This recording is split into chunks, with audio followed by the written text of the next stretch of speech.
Okay, this tutorial is going to show you how to create an organizer for your TDA, which is your text dependent analysis. This is the essay you're going to be writing on Tuesday for the South Carolina Ready test. It's very important that you plan out what you're going to say. So the very first thing that you do after you read the prompt is you're going to create an organizer with a sheet of paper. It'll be blank just like this.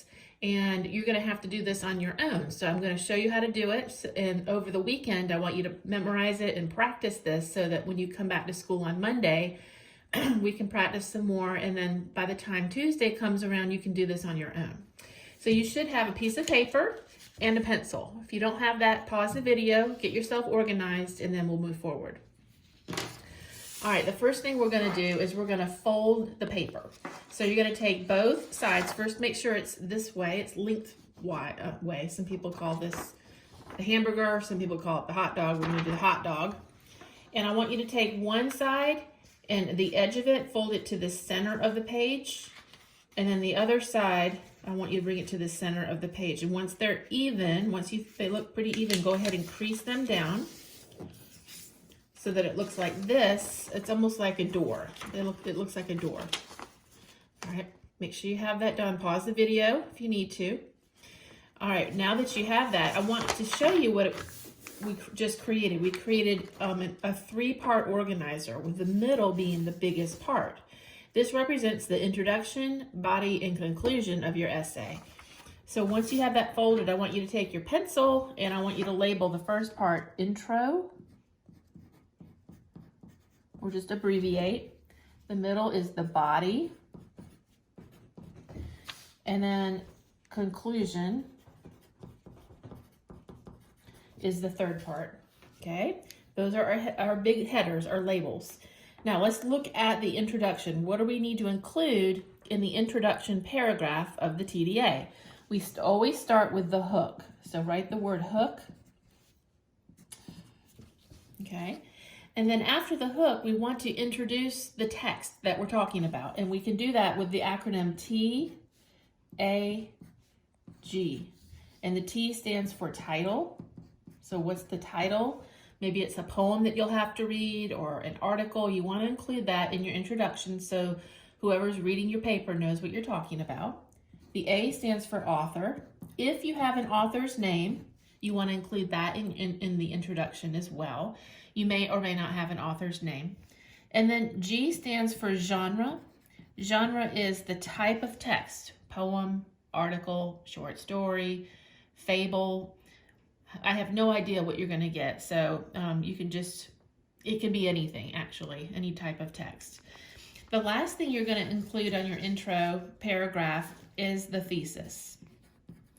Now, we've practiced this before. The thesis is your main point. Let me just follow my little arrows.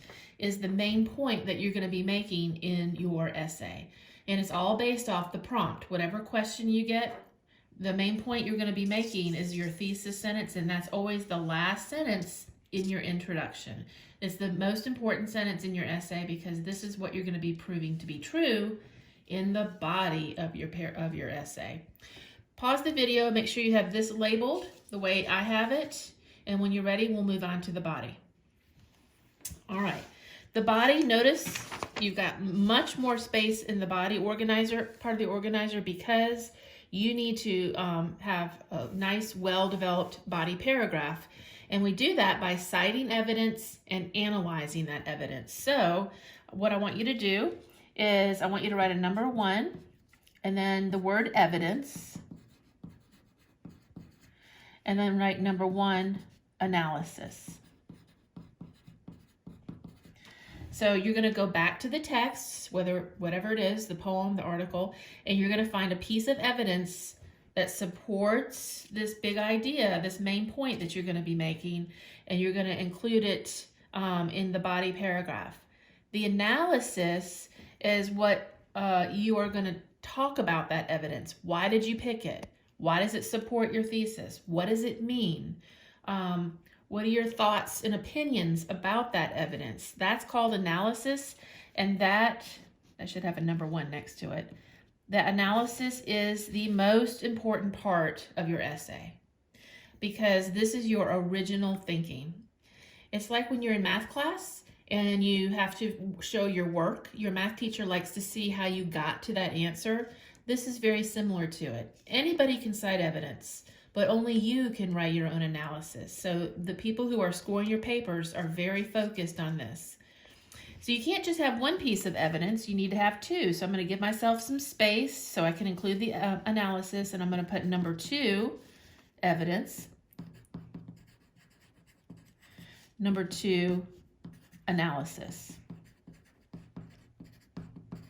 You're going to find another piece of evidence that supports that point you're making, the answer that you have in your thesis, and then you're going to talk about it in a few sentences, not just one sentence, in a few sentences. What does it mean? Why did you pick it? What are your thoughts and opinions about it? Okay? And because 3 is the magic number, we have to have a third piece of evidence. So evidence number 3, and number 3, analysis. Okay? So notice how much space I put there so that you can include your thinking about each piece of evidence. You want to set up your organizer so that you can fill it in with your ideas on test day, okay? It's like a roadmap to your essay.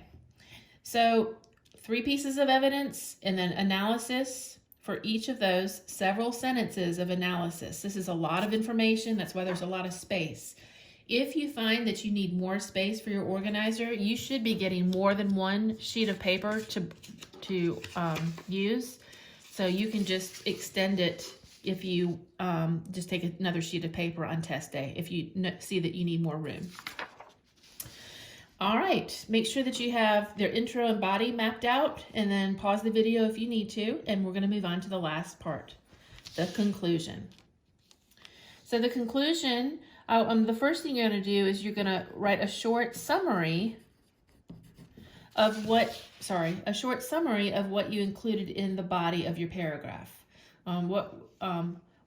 Just kind of summarize your points and what you came up with in the body in your summary, maybe 1 or 2 sentences of summary. And then I want you to put in some closing. I'll put comments. Okay, this is your chance to add any more of your personal opinions about this topic, the prompt, the question, and this in the text.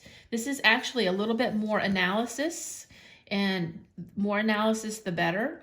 So this gives you another opportunity to get points on analysis if you include a little bit in your conclusion.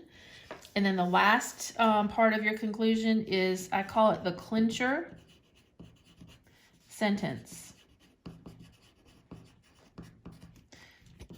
I just like to have these little arrows because it indicates you need to write something here. So the clincher sentence, this is how you're going to be the final sentence in your essay. And the point of a clincher sentence is to keep your reader thinking about what your ideas. And it's very similar to the hook sentence, where you can use a question, you can use a quote, you can use an interesting fact or statistic to hook the reader here, and also to kind of keep the reader thinking here at the end. So it ends very much like it begins, okay? One thing you could also do in the summary is you could restate your thesis. If you're not sure what to include in the summary, go back to your thesis sentence, your main point, and restate it, okay? You're reminding the reader, this was my point, and that's a good thing to do in a conclusion. So there you have it. It's a map. Now, your job on test day is to fill in each of these sections with your ideas. And then when you do that, you have done all the hard work. The heavy lifting of your essay is done. All you have to do once this is filled out is just take the ideas and put them into sentences and paragraphs, because this is the thinking. This is the hard work here. So everyone needs to do this on test day, okay? I want you to fold the paper, label it intro, body, conclusion, hook, tag, title, author, genre, thesis, sentence, 3 pieces of evidence, and then analysis for each piece of evidence. Your original thinking, this is very important. That's why I put boxes around them. At least 2 to 3 sentences for each piece of evidence. Then your conclusion, you do a little summary of what you explained. You're restating that thesis. You've got a few closing comments, your personal opinions and thoughts on things. That's more analysis. And then that final sentence is your clincher sentence, and it's very much like that hook, where you leave the reader thinking by asking a question, a powerful quote. It could be a quote from the text that you're analyzing if you want to. Or you might know of some quotes that are appropriate. Or some sort of a fact or statistic. It just depends on what you're writing about. One last thing, I want you to take your organizer and flip to the back. And in that big middle section on the back, I want you to write unpack the prompt. This is where I want you to, in your own words, write what the prompt is asking you to do. So when you get that prompt on Tuesday, I want you to read it 3 times. Yes, 3 times. And then on your organizer, I want you to write in your own words what it is the prompt is asking you to do. That way you know that you are answering the question that's been asked.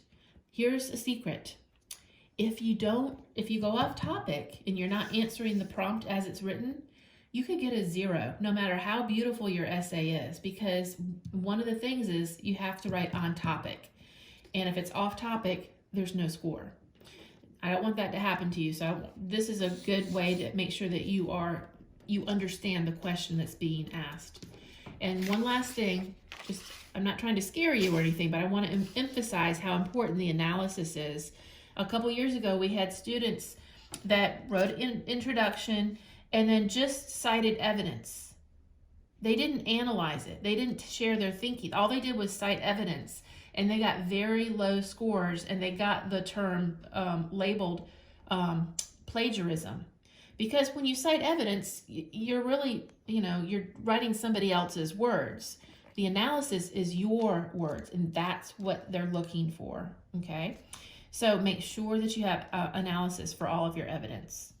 All right, that's how you set up the organizer. I want you to take yours home this weekend, memorize it, practice it, and then on Monday, we're gonna check to see how much you remember from this little tutorial. All right, that's it.